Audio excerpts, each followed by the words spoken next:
जय भीम, जय संविधान, जय भारत। नमस्कार सम्मानित साथियों, मैं हूं आपके साथ आपका अपना इस बहुजन समाज के बेटा विकास अम्बेडकर और आप देख रहे हैं आपका अपना यूट्यूब चैनल। सम्मानित साथियों, आज एक बड़ी ही दुखद घटना को लेकर आप लोगों के बीच में पहुंचा हूं। स्क्रीन पर आप जो वीडियो देख रहे हैं सम्मानित साथियों, ये वीडियो हमारे आजाद भारत मुल्क के मध्य प्रदेश का है, जहां एक डिप्टी कलेक्टर के साथ ये बर्बरता वहां के शासन प्रशासन के द्वारा की गई, ये बदसलूकी वहां के पुलिस प्रशासन के द्वारा की गई। देखिए कितनी बेरहमी के साथ, कितनी बदसलूकी के साथ, कितनी बदतमीजी के साथ उनके साथ ये व्यवहार हो रहा है साथियों। और इसका जिम्मेदार कोई और नहीं, वहां की सरकार, वहां के मुख्यमंत्री मोहम्मद शिवराज कहे जाने वाले वो मनवादी, वो सामंतवादी विचारधारा के व्यक्ति हैं जो कहीं ना कहीं इस समाज को, दबे कुचले शोषित समाज को दबाना चाहते हैं। और जब वो अपने हक अधिकारों की लड़ाई को लेकर के सड़कों पर आते हैं तो उनको इस बात का डर होता है कि कहीं उनकी सच्चाई का वो पिटारा न खुल जाए, कहीं ये समाज जो है उनकी सच्चाई को न जानने, इसलिए वो उसको दबाना चाहते हैं। शांतिप्रिय तरीके से प्रोटेस्ट लेकर के आगे बढ़ रही हमारी वो बहुजन समाज की बेटी, जो हाल ही में डिप्टी कलेक्टर होते हुए उनको ये अपमान सहना पड़ रहा है। सम्मानित साथियों, इस वीडियो के माध्यम से मैं इस आजाद भारत मुल्क के माननीय प्रधानमंत्री से पूछना चाहता हूं कि जो वो बात करते हैं सबका साथ और सबका विकास, सबके सम्मान की जो बात करते हैं, मैं उनसे पूछना चाहता हूं कहां है वो सारी चीजें। मैं वहां के मध्य प्रदेश की सरकार, वहां के मुख्यमंत्री मोहम्मद शिवराज जी से भी पूछना चाहता हूं, जो मंचों से बड़े बड़े जुमले बोले जाते हैं, किस हद तक वो सच हो रहे हैं, बताइए मुझे। जहां जिस मध्य प्रदेश के अंदर एक डिप्टी कलेक्टर बहुजन समाज की बेटी के साथ जाति हो रही हो, उसका अपमान हो रहा हो, वहां वो बहन बेटियों के सम्मान की बात करते हैं, बड़े बड़े जुमले वो मंचों से बोलते हैं। सम्मानित साथियों, मैं यहाँ सरकार के साथ साथ अपने बहुजन समाज के लोगों को भी चेताना चाहता हूँ, उन्हें भी जगाना चाहता हूँ। इस भारत मुल्क की आजादी के लगभग 74 वर्षों के बाद भी मैं ये देखता हूँ कि मेरा समाज आज भी दबा कुचला, शोषित, वंचित ही कहलाता है। आज भी चाहे वो हमारे डिप्टी कलेक्टर हो, चाहे हमारे सीएम हो, यहाँ तक कि इस भारत मुल्क के, आजाद भारत मुल्क के राष्ट्रपति के साथ भी जाति होती है।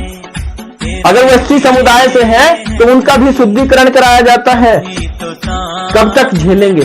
क्या हमारे लोग अपमान सहने के लिए पैदा होते हैं क्या? क्या हमारे लोग गुलामी के लिए पैदा हुए हैं क्या? कब जागेगा ये समाज? इस समाज को जगाने के लिए हमारे महापुरुषों ने अपना सब कुछ बलिदान कर दिया, सब कुछ कुर्बान कर दिया, लेकिन हमारा समाज अपनी किसी गफलत में, किसी नशे में इतना लिप्त है, इतना मदमुगद हो गया कि उसको उसकी गुलामी तक का एहसास होना बंद हो गया है।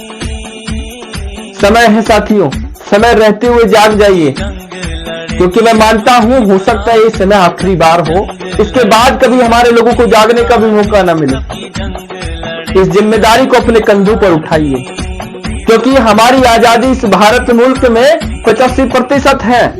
ये लोकतंत्र का भारत है और संविधान के अंदर लोकतंत्र सर्वे सर्वाय रखा गया है और उस लोकतंत्र में हमारी हिस्सेदारी सबसे ज्यादा है साथियों।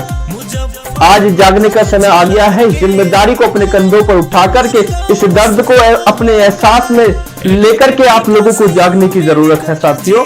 और मैं मानता हूं अगर इस भारत मुल्क में कोई इसको अपनी जिम्मेदारी मानता है तो पूरे भारत मुल्क में सभी प्रदेशों में भीम आर्मी भारत एकता मिशन के लोग, भीम आर्मी प्रमुख बड़े भाई एडवोकेट चंद्रशेखर आजाद जी, जो पूरे भारत मुल्क में जा करके सभी प्रदेशों में जहां हमारे किसी भी समाज के साथ जो जाति होती है, उसके साथ अन्याय अत्याचार होता है, उसकी आवाज को बुलंद करने के लिए सड़कों पर आने वाला नेता मैंने कोई और नहीं देखा।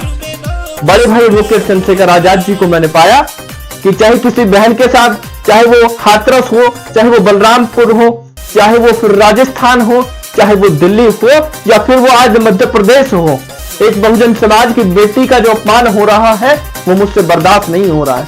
मैं मानता हूं कि इसके जिम्मेदार कहीं ना कहीं ये भारत सरकार, वो मध्य प्रदेश की सरकार तो है ही, लेकिन अपने समाज के वो लोग भी हैं जो आस्तीन का सांप बने बैठे हैं। मैं ये जानता हूं कि आज भी सदन में 131 लोग हमारे बेटे हैं, वो इस बात को भूल गए, वो उस कुर्बानी को भूल गए, जिस कुर्बानी, जिस आरक्षण की वजह से वो सदन में बैठे अपने लोगों की आवाज नहीं उठा रहे हैं। तो बहुजन अलर्ट हो जाओ, जाग जाओ